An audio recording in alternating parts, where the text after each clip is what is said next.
ये कहानी उन लोगों के लिए है जो सीधी सादी जिंदगी जीना चाहते हैं, सभी का अच्छा चाहते हैं, लेकिन कुछ लोग उन इस अच्छेपन का, उनके सीधेपन का गलत फायदा उठाते हैं। उन्हीं लोगों के लिए ये कहानी है। एक बार गौतम बुद्ध अपने कुछ शिष्यों के साथ में बैठे हुए थे और तभी अजात शत्रु वहां पहुंचते हैं। भगवान बुद्ध से कहते हैं, जब से मैंने आपके द्वारा बताए गए मार्ग पर चलना शुरू किया है, तब से कुछ लोग मेरी शांति का गलत फायदा उठा रहे हैं। जब मैं आपके द्वारा बताए गए मार्ग पर नहीं चलता था तो सब मुझसे डरते थे, क्योंकि मैं एक निर्दयी था, किसी को भी सजा देने से मान से नहीं डरता था। लेकिन जब से मैं आपका वीर बना हूं, किसी पर गुस्सा नहीं करता, मैं एक अच्छा इंसान बन गया हूं। लेकिन कुछ लोग इसका फ़ायदा उठा रहे हैं और भगवान, इससे तो मेरा राज्य खतरे में पड़ सकता है, बल्कि खतरे में पड़ रहा है, और इसकी वजह से मुझे कई समस्याओं का सामना करना पड़ रहा है। तो अब ऐसे में आप ही बताइए, मैं करूँ तो क्या करूँ। और ये सब सुनने के बाद भगवान बुद्ध ने उस राजा से कहा, मैं तुम्हें एक कहानी सुनाता हूँ, और वो कहानी कुछ इस प्रकार है। एक बार की बात है, एक गांव के पास एक बहुत ही घना जंगल था। उस जंगल में एक बहुत ही सुंदर पेड़ था, लेकिन उस पेड़ के नीचे एक सांप का बिल था, और वो सांप बहुत ही जहरीला था। वो सांप कई बार तो बिना किसी कारण लोगों को डस लेता था। जरा सी हलचल हो जाती, वो बाहर आता और लोगों को डस लेता, जिसकी वजह से लोगों की मौत तक हो जाती थी, और इसलिए लोग वहां जाने से डरते थे। लेकिन एक दिन एक साधु उस गांव से गुजर रहे थे, और गुजरते गुजरते उनकी नज़र उस सुंदर पेड़ पर पड़ी, और उन्होंने निश्चय किया कि वो आज इस पेड़ की छांव में ध्यान करेंगे। वो पेड़ के पास जाकर बैठे, और तभी एक आदमी की नज़र उस पर पड़ी। वो साधु के पास गया और बोला, महात्मा, आप यहाँ क्या कर रहे हैं? सब लोग यहाँ आने से डरते हैं, और जो भी आता है वो चुपचाप निकल जाता है। आपको नहीं पता, यहाँ पर एक बिल है जिसमें बहुत जहरीला सांप है, जिसके काटने से कई बार लोगों की मौत तक हो जाती है। ये सुनकर वो साधु मुस्कुराए और ध्यान करने के लिए बैठ गए। और जब वो ध्यान कर रहे थे, थोड़ी देर बाद वो सांप बिल से बाहर निकला, फुफकारे मारने लगा। उस सांप के फुफकारने की आवाज़ से तुरंत साधु का ध्यान उस सांप पर गया। उन्होंने देखा कि वो सांप उन्हें डसने ही वाला है। तभी साधु ने सांप की दोनों आंखों में देखा, और आंखों में देखकर एक मंत्र बोला, और मंत्र बोलकर उस सांप को अपने वश में कर लिया, और उस सांप से बात करने लगा। तभी उस सांप ने कहा, महात्मा, आपको मुझसे डर नहीं लगता? हर कोई मुझसे डरता है, और कई लोग तो मेरी डर की वजह से यहाँ पर आते भी नहीं। ये सुनकर वो संत मुस्कुराए और बोले, इसमें डरने की क्या बात है? मैं किसी चीज़ से नहीं डरता, बल्कि मौत से भी नहीं, बल्कि डरते तो तुम हो कि तुम्हें कोई मार ना दे, इसलिए तुम लोगों को डसते हो।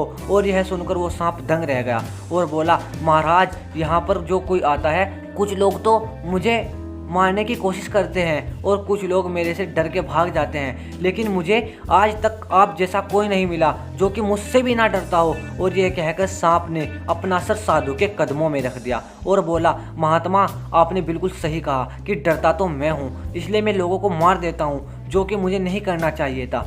तभी साधु ने कहा कि तुमने बिल्कुल सही कहा, लेकिन जीवन तो एक दिन समाप्त होना ही है, इसलिए इसे बचाने के लिए दूसरों को मारना सही नहीं है। अपने जीवन के समूह को छोड़ दो और दूसरों के लिए प्यार से भर जाओ। इतना कहकर वो साधु वहाँ से चले गए। लेकिन साधु की बातों से वो सांप बहुत ज़्यादा प्रभावित हुआ, और उसने फैसला किया कि आज से वो किसी को भी नहीं डसेगा, अपने क्रोधित स्वभाव को भी त्याग देगा और दूसरों को काटना भी बंद कर देगा। लेकिन इसका नतीजा बिल्कुल उल्टा निकला। जब लोगों को पता चला कि वो सांप किसी को भी डसता नहीं है, अब किसी को भी नहीं डराता, तो लोग उसका गलत फ़ायदा उठाने लगे।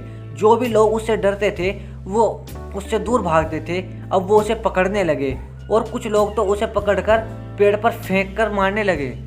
अब वो सांप अपनी ज़िंदगी से बहुत दुखी था, और वो अपने जीवन के सबसे कठिन दौर से गुजर रहा था। लेकिन एक दिन फिर से वह साधु उस गांव में आया और उसी पेड़ के नीचे ध्यान करने के लिए बैठ गया। तभी उसकी नज़र उस सांप पर पड़ी, और उस सांप को इतनी बुरी हालत में देखकर वो हैरान रह गया। तभी उन्होंने उस सांप से पूछा, दोस्त, तुम्हारी इतनी बुरी हालत किसने की? किसने चोट पहुंचाई है तुम्हें? और तभी उस सांप ने कहा, आपने मुझे अपने क्रोध को त्यागने और दूसरों को काटने के लिए नहीं कहा था, और जब से मैंने अपने क्रोध को त्याग कर शांति को बनाए हैं, तब से कुछ लोग मेरा गलत फ़ायदा उठाते हैं। अब कोई मुझसे नहीं डरता, कोई लोग तो मेरी इस शांति का गलत फ़ायदा उठा रहे हैं, और इसलिए मेरी ज़िंदगी बहुत कठिन हो चुकी है, और शायद अब कुछ दिनों बाद मैं मर ना जाऊँ। और यह सुनने के बाद साधु बोले, दोस्त, मुझे लगता है तुमने मेरे कहे शब्दों का गलत अर्थ निकाल लिया है। मैंने कहा था कि बेवजह दूसरों को मत काटो, लेकिन अपने आत्मरक्षा के लिए मैंने तुम्हें प्रूफ करने से मना नहीं किया था। और ये पूरी कहानी सुनने के बाद भगवान बुद्ध अजातशत्रु से पूछा, और ये पूरी कहानी सुनने के बाद भगवान बुद्ध ने अजातशत्रु से पूछा, तो क्या समझे तुम इस कहानी से? शायद तुम भी मेरे उद्देश्य का उस सांप की तरह गलत तरीके से ले रहे हो।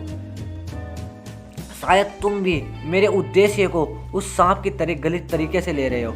मैंने तुमसे कहा था कि अपने गुरु सौभाग्य को त्यागो, लेकिन अपने राजा के कर्तव्य को मत छोड़ो। तुम्हें बाहर से कठोर होकर एक राजा का कर्तव्य निभाना है, बाकी तो अपने राज्य में सभी को अनुशासित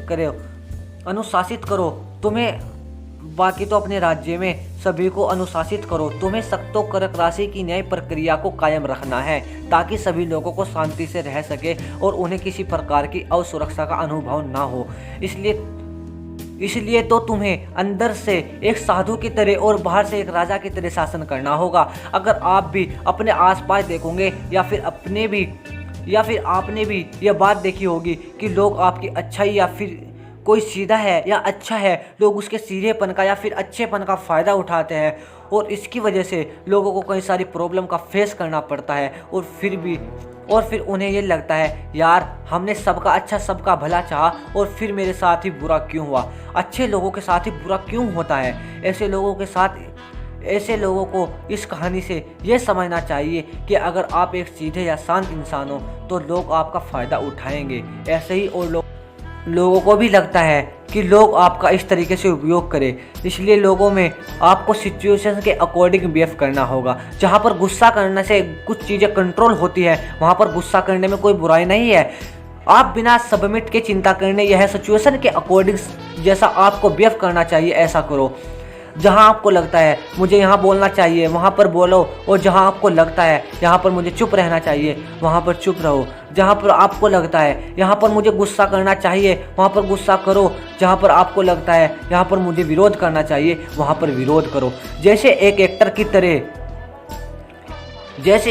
की तरह जो सिर्फ एक एक्टिंग करता है गुस्सा करने के लिए, वो अंदर से गुस्सा नहीं होता। उसे पता होता है ये सब मेरी एक्टिंग है, अगर मैंने ऐसा नहीं किया मुझे मूवी से बाहर निकाल दिया जाएगा। इसलिए अंदर से शांत रहो। अंदर से सिर्फ आपको पता होना चाहिए अंदर से हमें एक साधु हैं, लेकिन बाहर से राजा की तरह बिहेव करना है। परिस्थितियों के हिसाब से आपको रिएक्ट करना होगा। अगर हो सके तो मेरी इस बात को लिख करके रख दो।